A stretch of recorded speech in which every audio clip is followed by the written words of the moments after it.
What's up, guys? Welcome to the BFF Report. I'm your host, Mike B.A.K. Phony, and today we're going to talk about Black Prophecy from Gamigo Games. This is a space MMO. You're in a ship, you're flying around through space. It's pretty awesome. This game is somewhere in between Eve and Battlestar Galactica, in that it really is like nothing like either of those two games because it's missing some very important components. It's actually kind of a lot like Wing Commander 4, just doesn't quite play as well. Anyways, let's get started. Oh, what's up now, aliens, huh? Get owned. Dang. Saving the universe. Get out of my way, son. Woo. All right. Let's see here. Oh, look what you did. Oh. Okay. Yes. Oh, looks like it's story time again. All right. Of course. The whole system is in ruins, and nobody doubts that you had something to do with this, too. No, I'm sure. No, of course not. Die slowly on a blood moon in a mining colony. Damn. All right. Oh my God! How am I so far away? Alright, character creation. So the first thing you notice is that I have a really long head. I thought it was kind of interesting. The other thing I want to point out real quick is watch the eyes. It's like, dude, just checking it out. It's just like, okay, yeah, it looks kind of cool.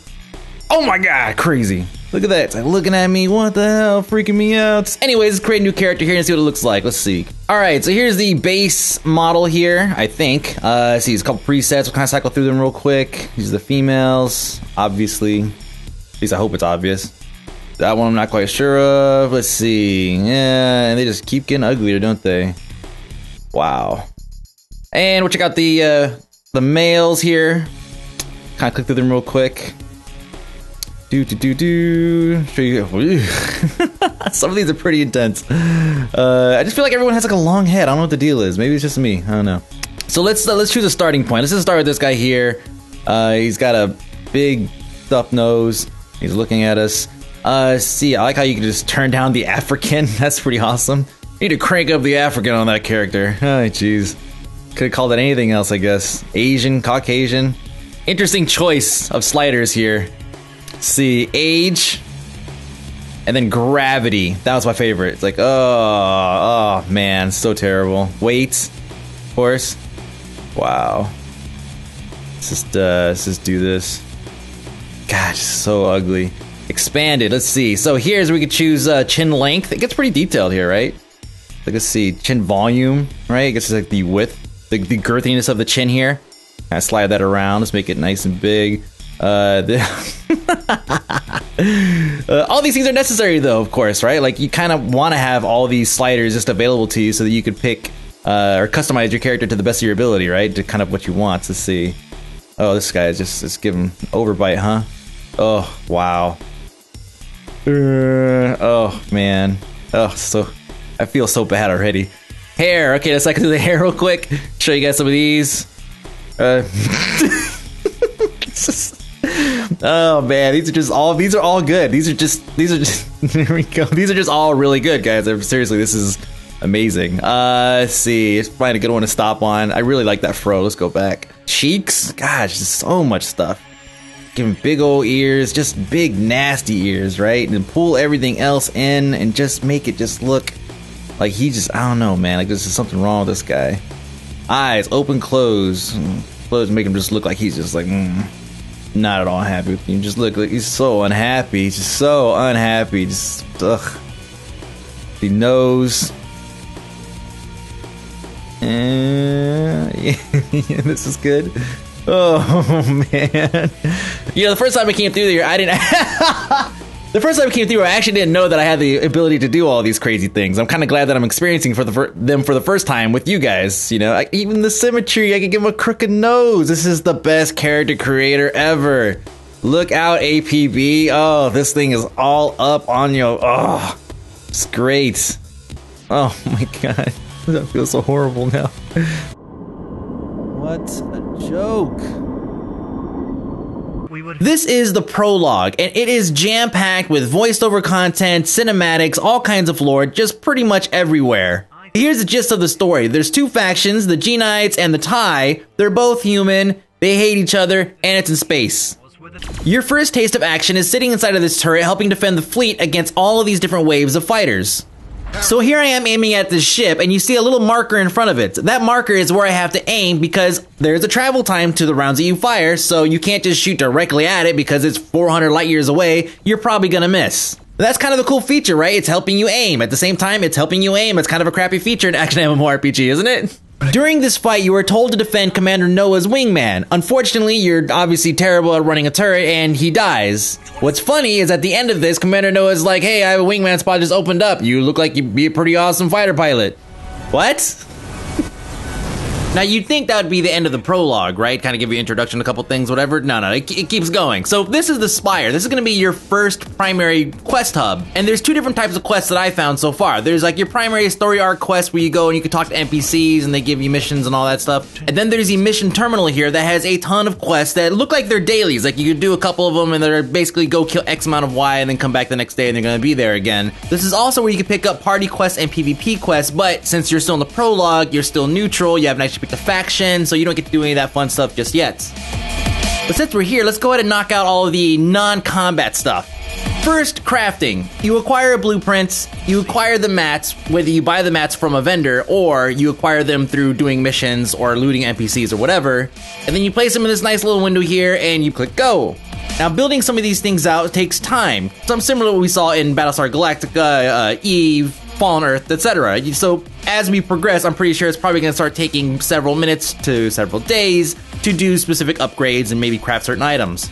So what you just saw me make here was some paint to put on my ship, because apparently my ship is old and busted and it needs some work. Now this is my ship, right? You guys probably gathered that. Now there are 3 ships in the game right now. There's the one you start off with here, and once you're finished with the prologue, it's gone. And then there's 1 ship depending on which faction you choose.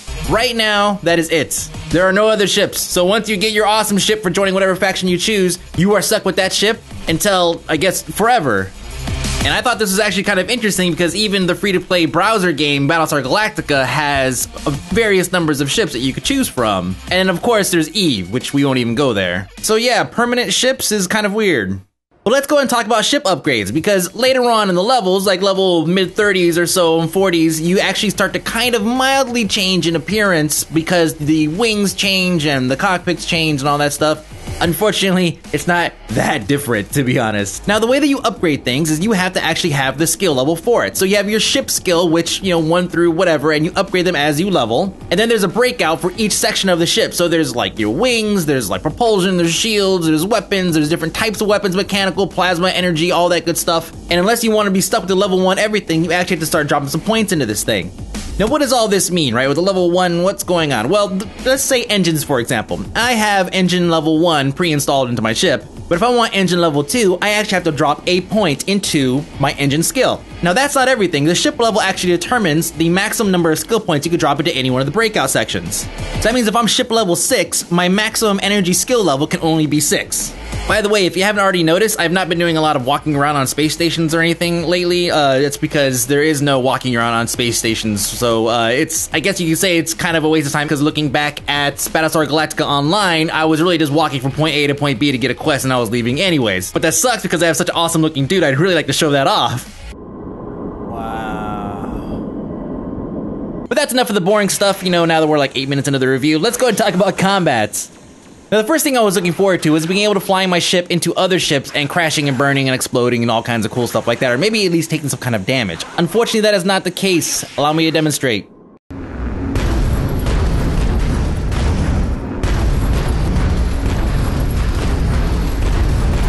My ship is clearly amazing. One of the nice things about flying in Black Prophecy is that it's actually pretty smooth, responsive, and it feels good. Like the 360 degrees of movement, sometimes, you come out of a barrel roll and you're like, oh crap, which way is up? I guess it doesn't matter, it's space. So yeah, gameplay is pretty tight, and if you don't want to use your mouse and keyboard, you can even switch it up and use your 360 controller. So it seems like they kind of got all the bases covered as far as gameplay is concerned. Now, as you're flying around doing quests in these various solar systems, which, by the way, they all look fantastic, and I also want to add that I am running a relatively decent system, and I can't put this thing on max. I don't know if it's not optimized, or if the just looks amazing and I just can't handle it.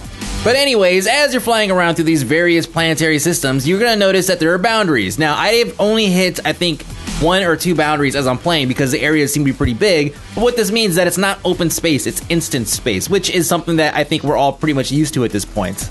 If you're not, get over it. Space is big, guys. Space is big. As I mentioned before, the missions range from killing X of Y to escort quests to ship defense to attacking ships, but almost all of them have one thing in common: shoot the little red reticule. Even when you're attacking a giant ship to take it down, you're really just going and you're taking out the turrets and you're firing on the weak points and blowing them up, and then the whole ship eventually explodes. Now, without a player-driven economy, mining, or anything like that, this game really just kind of turns out to be a MMO space shooter, and that's kind of it. Alright guys, that pretty much wraps it up for today. That was Black Prophecy from Gamigo Games. This game is going to be free to play. Unfortunately, the cash shop was not available when I was playing. For whatever reason, maybe it wasn't built yet. But I'm kind of curious to see like what that has. Maybe they'll be like, oh hey, we got more ships, which would be amazing. Or hey, you could buy into mining, which would be really crazy if they did that. But I'm pretty sure they're not going to do that. Anyways, let me know in the comments below what you guys think. Or AAK Mike B on Twitter and Facebook. Lots of stuff going on, photography, music, more games, 15 minutes of game, Blizz Blues, Legendary, Twemo, GameBreaker.tv. This is why you should follow me on Twitters and Facebooks, guys. Anyways, I'm out of breath and I'm very hungry. I'm gonna go eat. I'm thinking